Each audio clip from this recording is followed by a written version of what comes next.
ndị be anyị ekene m unu. Afa m bụ Mok Mmadụ. Abụ m nwa afọ Idemili dị na Anambra steeti. Mana mụ abụzi Mok, ebe a mụrụ m bụ n'Ugwu Awụsa, Sokoto. Ebe a ka m tụta tupu nne na nna m akpọlizie mụ na ụmụnne m, ụmụ nwanne m bazie Abuja. Ebe a ka m gụ primary school m site na primary 1 ruo nke 6 ngụchazie wee bazie secondary. Ebe m gụzi secondary bụ na Nasarawa. Ebe a ka m gụchazi wee bakwa mahadum ebe ahụ. Ebe ahụ ka m nọji gụsịsị akwụkwọ ọkịghọtago tupu m ebidozie gbaba mbọ ife onyonyo nke a na-akpọ actor. Ebe a ka m bidozie ụwa acting m tupu wee n'ezi anya fụ na ọ da adabazie ọfụma wee batazie obodo a na-akpọ Lagos. Eziokwu dị n'okwu a bụ na ito n'Ugwu Awụsa bụ na omem ihe ọdụ m onye Igbo, maka na abịa a na-asụ Awụsa mụ esolufa na-asụ. Ndị nọ n'akụkụ onwe na-eche ka ebe onye asị onye ugwu ka onye Igbo anyị nsịfa na mbụ onye Igbo asị na-asị, mana eziokwu ya bụ na mụ bụ onye Igbo. Mana maka ito n'Ugwu Awụsa, ito n'Ugwu Awụsa bụkwa ife ọṅụ nye m, maka na o mee m mmụta ofufe dịgasị iche iche n'Ugwu Awụsa.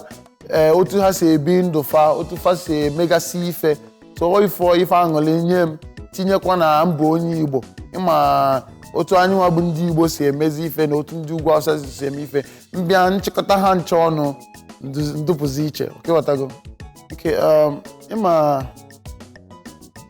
mgbe m na-agụ akwụkwọ abịa m na-emetụ ife movie a, mana mgbe m masịzi na m bidozi professionally bụ mmasịzi 2012.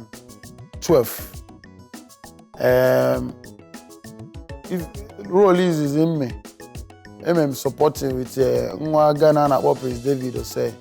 Nke ahụ tọkwa m ụtọ, mana nke m masịzi nọ ya fekasịzịrị m alụ bụ rolu mme na Hush. Ịma ụmụ okolobịa na-ebu ọgwụ, ịma ọdụlọ fele ime ụdị ife ahụ, and ịbịa etinye egwu na RMD.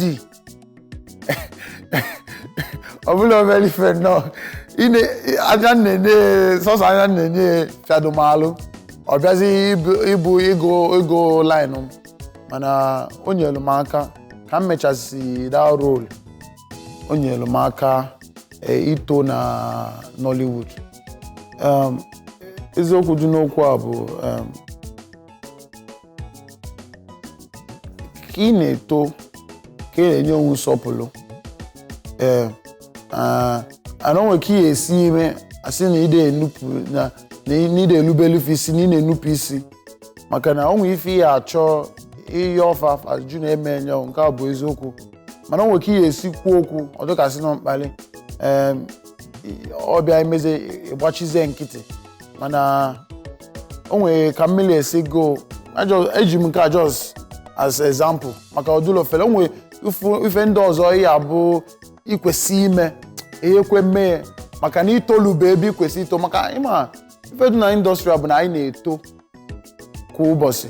Ị na-eto nwe ebe ihe eluzi nsọpụrụ adologu nke ukwuu, mana ka kịta ife ọbụla abịa anyị anabata ya n'obiọma, maka na anyị chi ito ife dị na ya.